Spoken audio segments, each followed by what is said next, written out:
So మీకు ఇట్లా సమస్య లాంగ్గా ఉంది, ఒక్కసారి పీరియడ్ స్కిప్ అయింది కాదు, ఒక 2-3 టైమ్స్ నాకు అట్లానే అవుతుంది మేడం, ఈ నెల రావట్లేదు, మళ్ళీ ఎప్పుడు వస్తుందో తెలియదు, అట్లాగ ఉంది అన్నప్పుడు మీరు మీ దగ్గర డాక్టర్ దగ్గరికి రండి, ఇన్వెస్టిగేషన్ చేయించుకోవాలి. అది సింపుల్ హార్మోనల్ ఇంబ్యాలెన్సా, పీసీఓడి సమస్యనా, థైరాయిడ్ సమస్యనా, లేదా ఇంకా ఏదైనా ఫైబ్రాయిడ్స్ ఉన్నాయా, ఎండోమెట్రియోసిస్ ఉందా, లేదా ఏదైనా ఇన్ఫెక్షన్సా, అనేమియానా, లేదా హెరిడిటరీ రీజన్స్ వలన, ఇన్సులిన్ రెసిస్టెన్స్ వలన అన్నది చూపించుకోవాలి. చూపించుకున్న తర్వాతనే కారణం బట్టి మీ యొక్క లైఫ్ స్టైల్లో చేంజెస్ తీసుకుని రావాలి.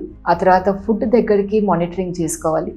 ఎక్కువ బేకరీ ఐటమ్స్, స్వీట్లు, మనకి బాగా ఫ్రైడ్ ఐటమ్స్ని అటువంటిని అవాయిడ్ చేసుకోండి. Daily morning at least 20 minutes to 30 minutes active time try చేయండి, అంటే డైలీ వాకింగ్ లేకపోతే మైల్డ్ యోగా.